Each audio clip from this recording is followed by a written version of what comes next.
सावधानी से कथा सुनिएगा और अपने चित्त में उतारिए।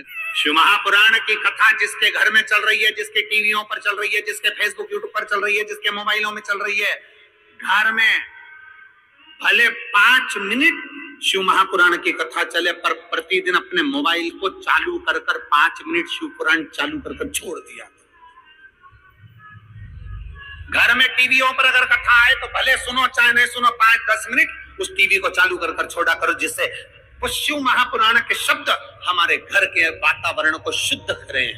माता पार्वती जी ने भगवान शिव से कहा, भोलेनाथ जी घर में 2 बेटे हैं, विवाह करना है। शंकर भगवान बोले, विवाह काय को? अरे भोलेनाथ विवाह करना तो जरूरी है। शंकर भगवान बोले, ठीक है, तुम क्यों चिंता करती हो, विवाह कराना है। नारद जी को बुलाते हैं। शिव देव ऋषि नारद जी को बुलाए। नारद जी जाओ हमारे बेटों के लिए सुंदर कन्या देख कर लाओ। नारद जी गए, प्रभु जरूर लाऊंगा। नारद जी गए, सीधे पहुंच गए प्रजापति विश्वरूप के पास में। एक है विश्वरूपा, एक है विश्वरूप। गणेश जी के जो ससुर हैं वो विश्वरूप है। क्या नाम है? विश्वरूप। विश्वरूपा नहीं, ससुर है वो विश्वरूप है। क्या नाम है? विश्वरूप। विश्वरूपा नहीं, विश्वरूपा अलग है और विश्वरूप अलग है। गणेश जी के ससुर विश्वरूप। नारद जी ने कहा, क्यों चिंता में घूम रहे हो विश्वरूप जी? रिटर्न बढ़ाइए। विश्वरूप जी बोले, महाराज घर में 2 बेटियां हैं, कुंवारी हैं, विवाह करना है। विवाह करना है? हाँ। कैसा वर चाहिए? महाराज दूल्हा ऐसा चाहिए जो बैठे तो लगेगी ठिकाने का पेट। नारद जी बोले, बिल्कुल ऐसा ही है, एक बार बैठ गया तो उठता ही नहीं है। बिल्कुल ऐसा ही। महाराज लड़का ऐसा हो, मेरी बेटियां जब भोजन अंदर बनाए वो सूंघ कर अंदर आ जाए। नारद जी बोले, नाक भी ऐसी है जोरदार, कहीं से भी सूंघ लेगा। मेरी बेटियां बहुत धीमा बोलती हैं, कान ऐसे होना चाहिए बड़े, बेटा सुन ले। नारद जी बोले, कान है कि सूपड़ा कोई पता नहीं है, पर कान है। ऐसे ही महाराज बेटी का ब्याह करूं तो मेरा मन ये है, दोनों बेटियां एक ही को ब्याहूं। नारद जी ने कहा, वो एक के लायक है भी नहीं, वो 2 ही के लायक है। एक बना बना के थक जाएगी तब दूसरी बनाने बैठेगी, इतना तो खाएगा। ठीक है, ब्याह पक्का? पक्का। किसका लड़का है? तो के शंकर जी का। ठीक है, विवाह पक्का। भोलेनाथ जी पार्वती जी के साथ में बारात लेकर चले। भगवान गणेश जी की बारात लेकर जब जा रहे हैं, बीच मार्ग में चलते चलते जब गणेश जी जा रहे थे, उसी समय पर यमुना के तट पर श्री मिली और उस श्री को देखकर श्री ने भगवान गणेश की आराधना करी। भगवान गणेश जी ने उसको स्वीकार करा, पहली पत्नी श्री। दूसरे नंबर पर विश्वरूप जी के मुनिम की बेटी तुष्टि और पुष्टि, जिन्होंने गणेश जी महाराज को देखकर उनसे निवेदन करा, हम आपका स्मरण करते हैं, शुरू से आपको पति के रूप में माना है। गणेश जी ने उनका वर्ण करा। 2 पत्नी और मिली, तुष्टि और पुष्टि। फिर आगे गए दरवाजे पर प्रजापति विश्वरूप के यहाँ।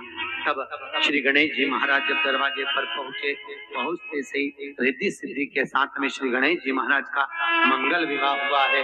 जोरदार ताली बजाएं श्री गणेश जी महाराज। शिव को क्यों भस्मी लगाई, क्यों त्रिपुंड लगाया, क्यों त्रिशूल धरा, क्यों डमरू बजाया, क्यों बजाया?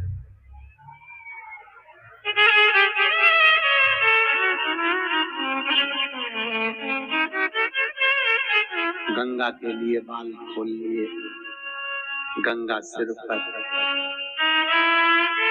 चंद्र मस्तक पर, गले में सर्प, कानों में बिच्छू, हाथ में त्रिशूल, हाथ में डमरू। कितना सरल, समझो।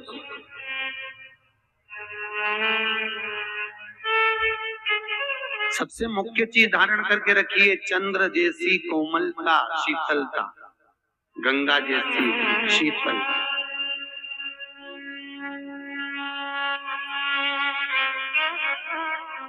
और नेत्र कितने? जम के बोलो। 3।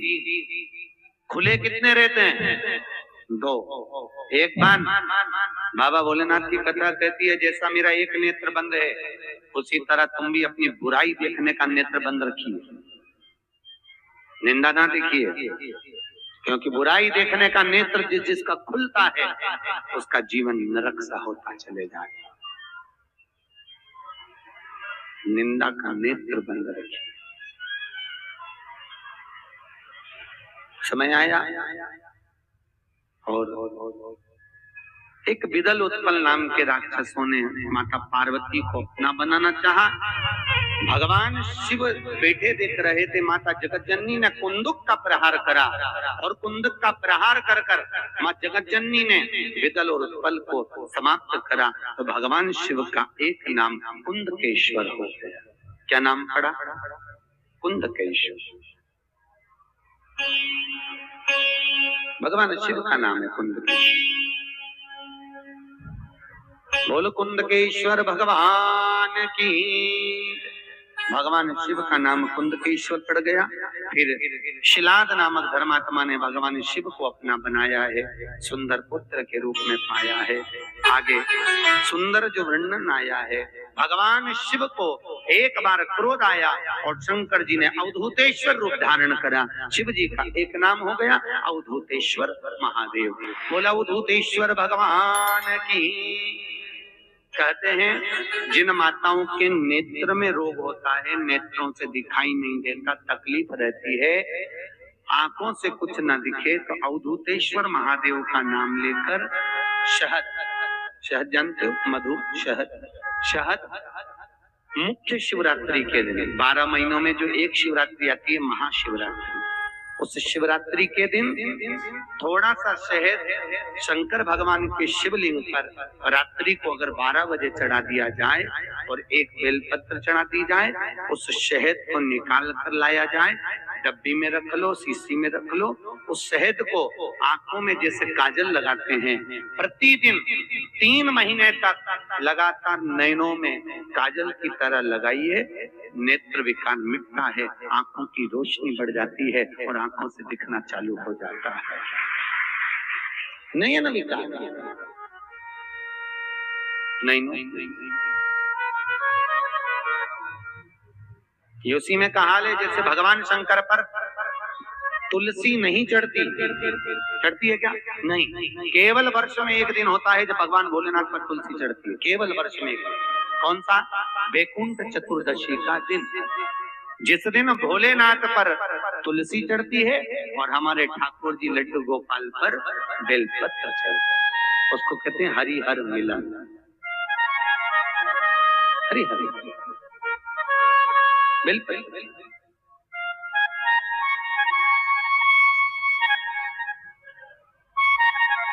कितनी बजे चढ़ती है? रात को 12 बजे से लेकर सुबह 4 बजे तक बाबा भोलेनाथ का तुलसी और ठाकुर जी को बेलपत्र। उसको उठाकर सुबह 4 बजे के बीच में शहद की शीशी में रख लो। जो बच्चा पढ़ने में कमजोर हो, विद्या में कमजोर हो, बुद्धि में कमजोर हो, उसको चटाना चालू कर दो। 1 महीने तक, जब एग्जाम का टाइम आए, 1 महीने तक लगातार चटाओ, बच्चा पढ़ने में होशियार हो जाता है। जो तुमने समझाया वो जिंदगी में भूल नहीं पाता है, उसकी विद्या प्रबल हो जाती है, विद्या प्रखर हो, प्रबल विद्या।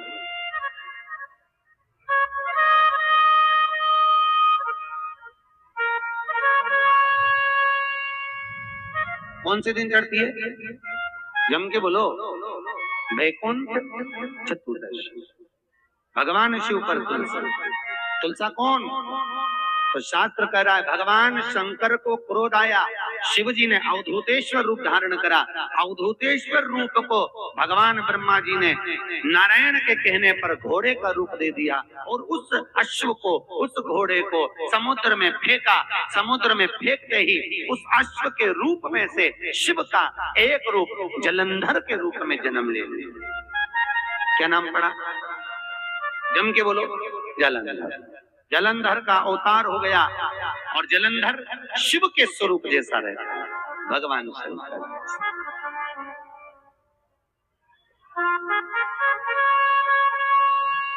जलंधर शिव का रूप है।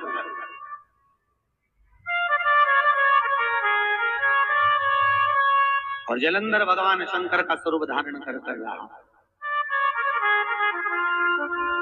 उसका विवाह वृंदा के साथ में हुआ।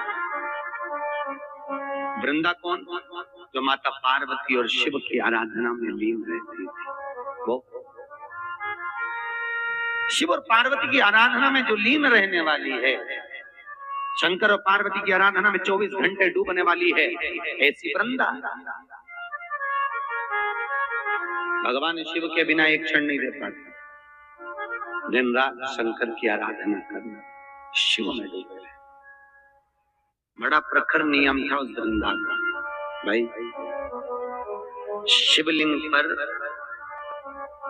बेलपत्र चढ़ाना, जल चढ़ाना, इसका भी एक नियम होता है। शंकर जी पे शिवलिंग पर जल कहाँ चढ़ाया जाता है? सबसे पहला जल अगर शंकर जी को चढ़ाने जा रहे हो तो शंकर जी के जो चरण है, जहाँ से पानी नीचे गिरता है, उसके सीधे वाले भाग पर, अपने हाथ का सीधा भाग, वहां जल चढ़ाओ। फिर जहाँ लेफ्ट भाग है वहां जल चढ़ाओ। जहाँ शंकर भगवान का शिवलिंग रखा हुआ है, तीसरे नंबर का जल वहां चढ़ाना चाहिए। चौथे नंबर का जल भगवान शंकर के शिवलिंग पर चढ़ाना चाहिए। पांचवें नंबर का जल ऊपर अगर जलाधारी लगी हो तो उसमें चढ़ाओ। नी हो जलाधारी तो भगवान शंकर का जहाँ नंदी बैठा है, नंदी का एक पांव ऊंचा रहता है, उस पांव के पास में जल चढ़ाना चाहिए।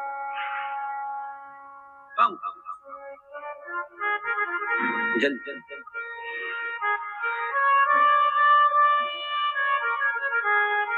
चरण के पास में ऐसे 5 स्थान दिए जल चढ़ाने के लिए।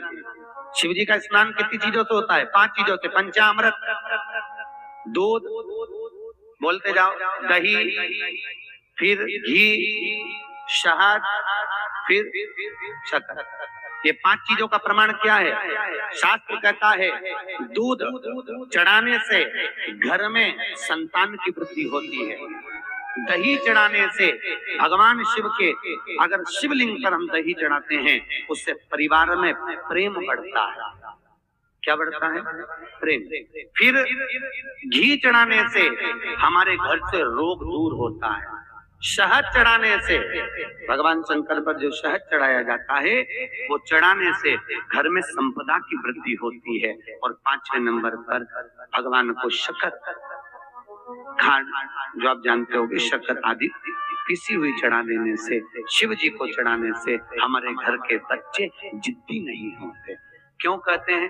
जो बच्चा जिदपन करता हो, जो बच्चा जिद्दी रहता हो, तो क्यों कहते हैं कि अवधूतेश्वर महादेव का नाम लो और उसके हाथ में शक्कर की कटोरी देकर शंकर जी पे चढ़वा दो, बच्चा कभी जिदपन नहीं करता। अवधूतेश्वर महादेव का नाम लेकर सोमवार की अष्टमी के दिन चढ़ाया जाता है। सोमवार की अष्टमी को अवधूतेश्वर का नाम लेकर। क्यों कहते हैं? जो बच्चा बार बार बीमार पड़ रहा हो, बार बार सर्दी हो रही हो, बार बार बीमार पड़ रहा हो, खांसी चल रही हो, बार बार हॉस्पिटल लेकर भागना पड़ रहा हो बच्चे को, छोटा सा अगर बच्चा है, 8 साल के अंदर बच्चा है और बीमार ज्यादा पड़ रहा है, तो आटे का दिया बनाओ, 4 बत्ती रखो, उसमें तिल्ली का तेल डालो, अवधूतेश्वर महादेव का नाम लेकर बच्चे के ऊपर से 21 बार उतारो और किसी चौराहे पर ले जाकर रख दो। जिंदगी में बच्चा कभी बीमार नहीं पड़ेगा, बच्चा स्वस्थ रहे, आनंद में रहे। और वैसे भी प्रथम सुख, अरे बोलो तो, निरोगी काया। घर का प्रथम सुख निरोगी काया। व्यक्ति अगर धन की मूलता नहीं है, साफ पैसा अपनी जगह पर है, फिर निवेदन करता हूं, धन अपनी जगह पर पड़ा है, सबसे पहला है परिवार में सब स्वस्थ रहे, सर्वे भवन्तु सुखी। अगर घर में एक व्यक्ति भी बीमार पड़ा है ना, तो मन नहीं लगता परिवार का। लगता है कि मन, कोई घर में बीमार पड़ा है तो मन कहाँ सुस्त। जलंधर का अवतार हो गया, जलंधर वृंदा का। वृंदा ने भगवान की भक्ति को धारण किया और वृंदा ने भगवान की भक्ति को ऐसा धारण करा, भगवान की भक्ति, शिव जी की भक्ति इतनी करी वृंदा ने, जलंधर के साथ में विवाह हुआ। समय आया। पर जलंधर माता पार्वती की सुंदरता देखकर उन पर लोभित था। माता पार्वती ने जलंधर को समझाया, जलंधर क्यों इधर उधर भटकता है? इतनी सुंदर, धैर्यवान, ज्ञानवान, विद्वान, प्रखर तेरे को पत्नी मिली है, फिर क्यों डोल रहा है? फिर क्यों डोल रहा है? जलंधर वृंदा का नियम था भगवान शिव को बेलपत्र चढ़ाना। बेलपत्र चढ़ाने का भी नियम है। बेलपत्र की जो डंडी होती है शंकर के शिवलिंग पर, जहां से चरण की ओर पानी बहता है उत्तर की ओर, जलाधारी कहाँ होती है? उत्तर की ओर। इस डंडी का मुख उत्तर की ओर होना चाहिए, जहां से जल बहता हो उस स्थान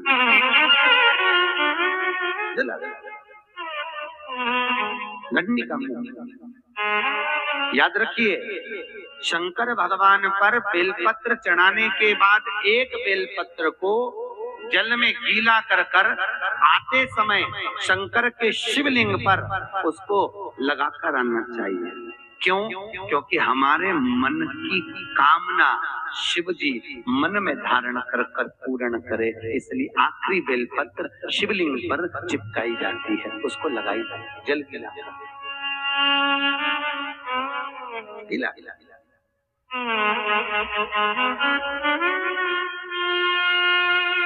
भगवान शिव ओघड़ी है। समय आया, शिव कथा कह रही है, बाबा भोलेनाथ जलंधर और वृंदा का विवाह हो गया, पर जलंधर ने इतना उत्पात मचाया कि देवताओं ने जाके बाबा भोलेनाथ जी से विनती करी, महाकाल, हे शिव, हे शंकर, हे कैलाशी, हे अविनाशी, करुणा करिए। बाबा भोलेनाथ जी ने कहा, क्या बात है? ये जलंधर उत्पात मचाया है, वृंदा का साथी तो डिगाना पड़ेगा। वृंदा मेरी पूजन करती है, अगर मेरी पूजन करती है तो मैं इसके पति को नहीं मारता।